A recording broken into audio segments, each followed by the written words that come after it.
talked to George about this last week. I said this is also an educational process for our people, because the ones out on the floor need to understand what's important to you and what is not, and what's very important to you. Right. And on the same note, if one of the PPG pilots get, if they know that there's a weather observation to the north that they didn't receive but they're interested in it, ask, say, hey, what are the surface winds at Joliet or whatever. That's why I was asking. Jeff, stop it. You didn't put him in that thing, did you? No, this time it wasn't me, but he makes that look good. Now I always wear this around. Flight service. At an airport. Everywhere Jeff goes. He'll give much better briefings, though, once he learns to do this. Once he understands. Much more meticulous than... We gotta get Lance in his silly camera. Hi, Lance. Flight service station in Kankakee, and what are you watching? We're watching footflyer.com. Yeah, I gotta go. Okay. Well, you don't have to. Well, that's fine. No, I'll be. We're going up to Janesville for lunch in the Bonanza. No.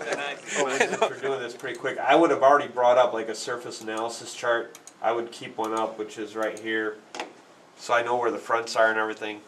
And you can resize that. Right, and I can resize this. I can get the prog charts. I can loop these. Check that out. So I can see, and we have other sources for these too. But this is where the big picture comes in. You know, when you're briefing all day, you know where the storms are. You know, right. I know there's weather up in Wisconsin and northern Wisconsin today. Certain items on an abbreviated briefing, if you ask for just a couple items, there are certain things that we are required to make sure you're aware of. There's something out there that can wipe you out. We need to tell you about it. Like, like this is Rice Lake, Wisconsin. If a guy called right now for an ultralight briefing at Rice Lake, and he said, I just want the current winds at Rice Lake, if I tell him, oh yeah, the winds are calm, and he hangs up, I just blew the briefing, because he needs to know about this rain moving in. Yeah. He needs to know that there's a front up right above him. There's some thunderstorms running along that front. Good. That front we saw earlier. There's a convective sigmet out here.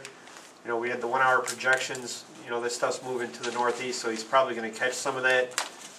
And there's an air mat for IFR up there, that this purple outlined area, so I'd have to tell him about that as well. So we are going to give him the adverse conditions. Is that less than 1,003? Yeah. Yeah. I would say VFR flight not recommended, of course. And then there's a convective sigmet out here. Segment? What does that mean? He's a man of many convictions. What does that mean, Gavin? Well, let me tell you. What is a convection? Isn't that an oven or something? What? Yeah. If they don't understand convective sigmet, they'll be quick to understand it when he starts giving the specifics of it. Thunderstorms, area thunderstorms. There's a convective sigmet that goes from 20 west of Farmington to 10 north of St. Cloud, 30 miles either side of that line. I'll say it's describing thunderstorms that are here, here, and here, and they're moving this way toward you.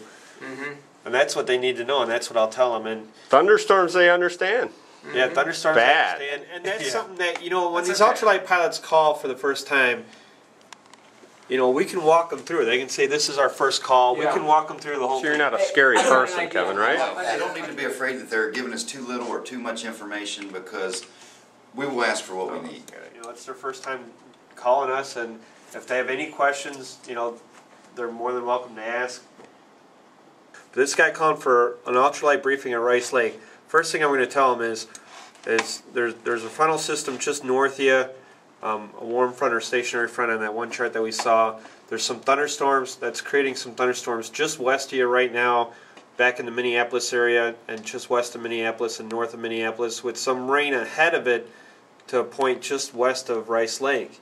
And these are moving pretty quickly to the northeast, so you're probably going to start seeing some rain at Rice Lake. Look for gusty winds. They do have an air mat for IFR conditions, which I can bring up right here, and it says conditions ending between 18 and 21 Z, but until then they're calling for ceilings below 1,000 feet, visibilities below 3 miles, and precipitation, mist, and fog. If there's not going to be VFR conditions out there, regardless of whether there's no fog, but we've got clouds at 100, 200, 300 feet, the powered paragliders are still going to hear VFR flight is not recommended.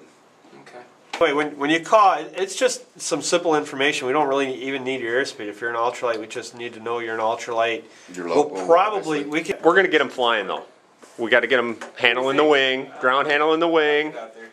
Do you All work right. in the Kankakee? Yeah, I live Yeah, there. he lives here. Okay. And you know, and it's also a very good leaf blower, I discovered. There you go. Yeah. I've used it to blow out my hanger. It's so fun. I can't There you wait. go. Very well. Good for you. That was me, yeah. What's your name? It was Deb Hayden. Hello, Deb Hayden. I'm Jeff Boyd. It's good to meet you. Nice to meet you. He is the head of the United States Powered Paragliding Association. That's like a tiny little pond. This tiny little pond. He's very humble. Very tiny little He's pond. very humble, but he also... The entire United States of America! That's it. Woo! 3. No. And now, There's 4. well, now we're getting the wait flight. till after I get it on until the girl comes in, because it was like, well, a girl can do it, so you got to do it. The flight, okay, this is so the wouldn't do it flight right now. service people understand what we're flying when we call. You know what? The flight service, we used to do the skydiving here. Remember Right. over at Kerner's? Yep. Over the ground. Hey, the blue sky. There you go. Oh, wow. You're never too old to learn, right? No, never.